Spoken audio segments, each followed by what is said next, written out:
Hey, what's up guys? I'm Mel from Fortin, and in this video I'm going to teach you how to stream with OBS using Fortin plugins on a Mac to Twitch, YouTube, or Facebook. Alright, to do this, you're going to need the Fortin suite and a Mac computer with an i5 and at least 8 gigs of RAM. So in this video, I'm going to be using OBS Studio. I know Streamlabs and OBS Live exist, but I'll be using OBS Studio in this video because most concepts I will show you will apply on those broadcasting softwares. You're also going to need a DAW, the software I show you audio capture, and I also highly recommend a mic if you want to talk to your stream. Also, if you have a Canon DSLR or Sony mirrorless, they have webcam apps that you can use to plug your camera directly into your computer via USB without a capture device. Also, if you're new to the Hydra or MIDI foot controllers using the Fortin suite, I highly recommend you check out my video over here. Alright, so after you've gathered all that stuff, let's jump into the computer so I can show you exactly how to set up your Mac so you can start live streaming. Alright, so after you have everything installed, like your Fortin suite, OBS Studio, I show you capture audio, and your DAW, you need to start and create an aggregate device. And to do that, you're going to need to go into Audio MIDI Setup. So after you have Audio MIDI Setup pulled up, you're going to see all of your audio devices over here. What you're going to do is you're going to create an aggregate device and name it Stream Audio. An aggregate device is basically a combination of multiple interfaces or audio devices, virtual and or hardware. So in this case, I'm going to use my Universal Audio Thunderbolt interface and my I Show You audio capture, which are the virtual audio outs that we have installed in order to send that to OBS, which will be broadcasted to our stream. After we've done that, close this and then jump into our DAW. I use Studio One version 5. So after you have your DAW up, you can open up your DAW audio preferences and then set it to Stream Audio. And then we'll open up a new project and I'll show you how to set up your DAW to broadcast and send audio. Alright, so after you've selected your aggregate device Stream Audio, you're going to go into your song setup preferences and set your audio IOs. So you'll notice in your audio I/O setup that you will have 2 additional inputs and outputs, which are the I Show You audio left and right. So for this, we will go to outputs and select a stereo output to go to audio 37 and 38. It will be different depending on which interface you are using. And we're going to label that output to OBS. These output numbers will also vary depending on how many ins and outs you have in your audio interface. For instance, my Apollo has 36 ins and outs, so therefore the additional ins and outs will be 37, 38.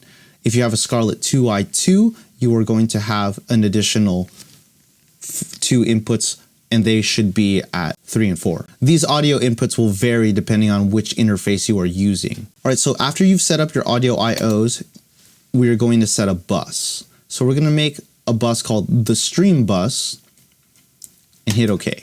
Alright, so we're going to have the Stream Bus send to our main outputs and we're going to have a send go to OBS, and which is the I Show You audio capture from the aggregate device. After this, we can start dropping in our sources. Alright, so I'm going to need my Fortin Kali plugin.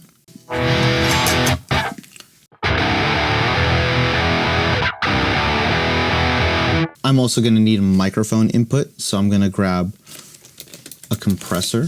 And right now I'm just setting my mic and guitar inputs. Check, check, check. Check, check, check. Check, check, check. Check, check, check. And then I'm going to pull up my backing track, which I have a song that I wrote. It's like a little gag track for a piece of content.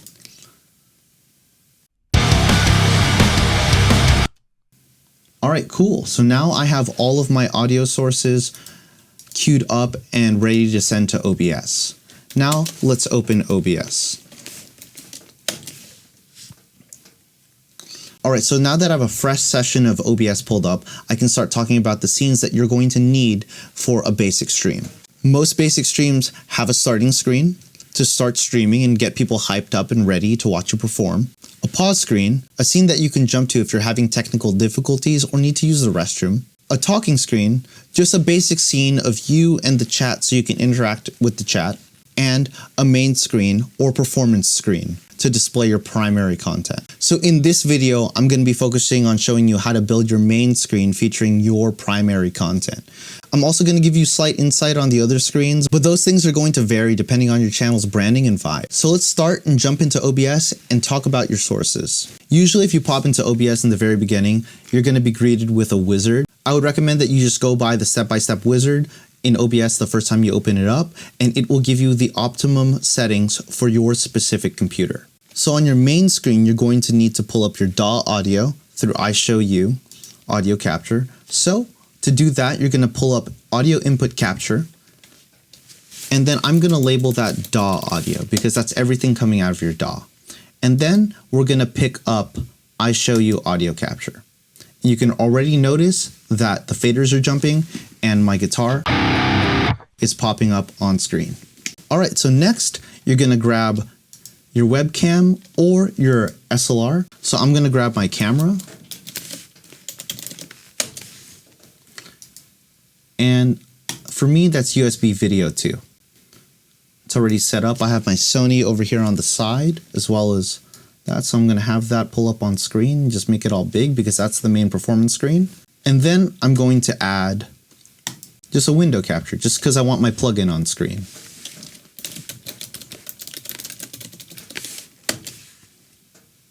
And then I'm going to find that here.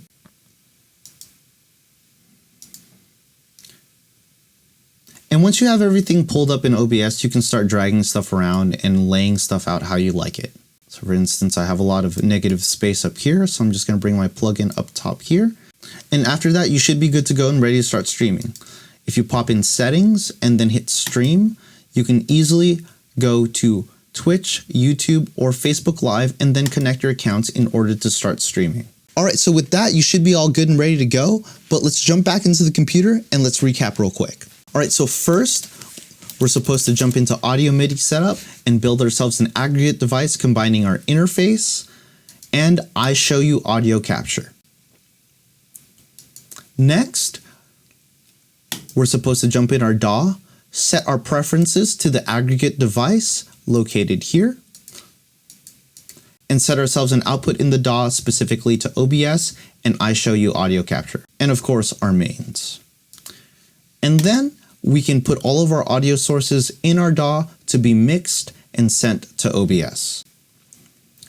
And we will do that through a bus and a send to OBS. Also, here in our sources, we can set our backing tracks and the songs that we want to play, along with our mic to talk to the stream and our guitar along with the plugins and effects that we need to perform. And then jumping into OBS, we are going to have our DAW audio set to iShowU audio capture, our camera. For me, it's USB video, but for you guys, it might be a different USB video source, or it might say your webcam, or it might just say the utility that your camera uses to send in your video. And then for me, I like to have the plugin on screen just so I can show what's going on in the plugin. So for that, I went to Window and I captured the Fortin Kali suite for here. All right, so there you have it. That's the basics for you to set up a basic stream using OBS and your Fortin plugins. All right, so here's a few tips for you guys while you're streaming, just so you guys have the best stream that you possibly can. So one of my first tips is under settings and in audio, I would recommend disabling all of the audio devices because you will manually enter those audio devices in your sources section. The reason why I suggest this is because most people have like a pause screen or have different sources in various screens. For instance, in my pause screen, I don't like to have any of my audio sources playing because usually I'm setting up my effects or going through and fixing some technical difficulties during those times. It's like a changeover time, or I'm away from my keyboard and not performing. And during that time, I really don't want anyone to hear anything. My second tip would be to try not to have a very long starting screen. Since you're streaming to social media, a lot of people want instant gratification, and that means if they're clicking on your stream and they're waiting there holding their phone for you to start, they might just swipe away or click off. It's just the way the game is. Also, I recommend while you're playing guitar to mute your microphone, because if you mute your microphone, you won't get a lot of that bleed coming in from your mic. So you won't get that string, noise, you won't get that like that weird phasing effect that you get from your speakers feeding back into your microphone. And overall, it's a better listening experience when it's just your guitar. If you like interacting with your chat or responding to people like throwing bits and donations your way, you might have to play with those levels or noise gate a bit. Overall, if you're having trouble balancing those sources or you're having a hard time making it cleaner on stream, I would just recommend wearing headphones because that's the best way to isolate your voice from your guitar. All in all, I hope this video gave you a better idea of how to stream using your Fortin plugins in OBS with a DAW. And if it did, hit that thumbs up button, hit the sub button, smash that bell for notifications, and let us know in the comment below your Twitch channel, your Facebook, or wherever you're going to be streaming at, whether it be YouTube, Facebook, or Twitch. And let's hang out. Let's watch some streams. Take it easy, guys, and I'll see you on the next video.